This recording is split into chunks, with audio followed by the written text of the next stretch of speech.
नमस्ते आप सभी को।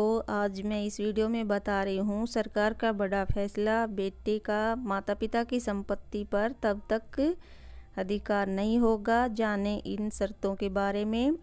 भारत में परिवार और संपत्ति के मुद्दे हमेशा से महत्वपूर्ण रहे हैं। हाल ही में सरकार ने एक ऐसा फैसला लिया है जो कई लोगों को प्रभावित कर सकता है।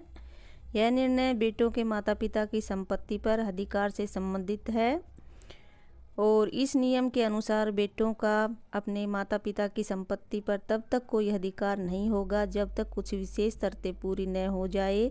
यह फैसला कई लोगों के लिए चौंकाने वाला हो सकता है क्योंकि यह पारंपरिक भारतीय परिवार व्यवस्था है।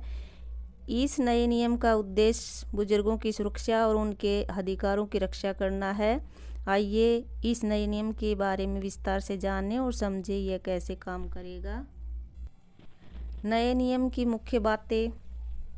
बेटों का अधिकार सीमित। नए नियम के अनुसार बेटों का अपने माता पिता की संपत्ति पर स्वचालित अधिकार नहीं होगा और बेटों को संपत्ति में हिस्सा पाने के लिए कुछ विशेष शर्तों को पूरा करना होगा।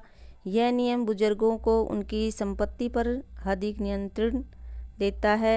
संपत्ति हस्तांतरण के लिए एक विशेष कानूनी प्रक्रिया का पालन करना होगा। कुछ विशेष परिस्थितियों के नियम में छूट दी जाएगी और नए नियम के पीछे ये सरकार के कुछ उद्देश्य हैं।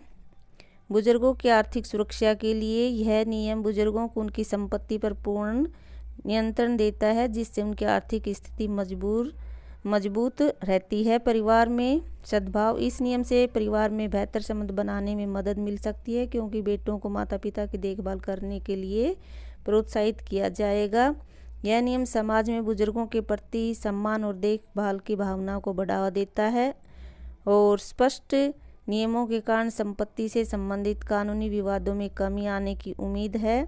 बेटों के लिए नई शर्तें। माता पिता की देखभाल। बेटों को अपने माता पिता की नियमित देखभाल करनी होगी और आर्थिक सहायता। जरूरत पड़ने पर माता पिता को आर्थिक सहायता प्रदान करनी होगी। कुछ मामलों में बेटों को माता पिता के साथ रहना पड़ सकता है और इसमें बेटों को माता पिता के प्रति सम्मानजनक व्यवहार दिखाना होगा।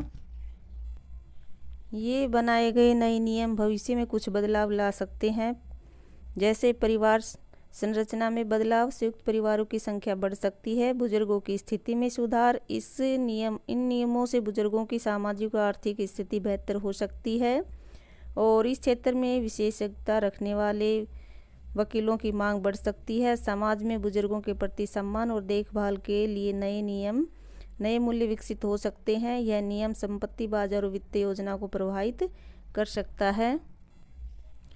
ये नए नियम न केवल कानूनी बदलाव लाएगा बल्कि समाज में दृष्टिकोण को भी परिवर्तन ला सकता है। यह हमें याद दिलाता है कि परिवार केवल एक कानूनी इकाई नहीं है बल्कि प्यार, सम्मान और जिम्मेदारी का बंधन है। अंत में यह नियम हमें एक ऐसे समाज की ओर ले जा सकता है जहां बुजुर्गों का सम्मान होता है और परिवार के सभी सदस्य एक दूसरे की देखभाल करते हैं। तो आपको मेरी वीडियो अच्छी लगी है तो वीडियो को लाइक करें, चैनल को सब्सक्राइब करें और ज़्यादा से ज़्यादा लोगों में शेयर करें ताकि सभी को इन नियमों के बारे में पता चले। धन्यवाद।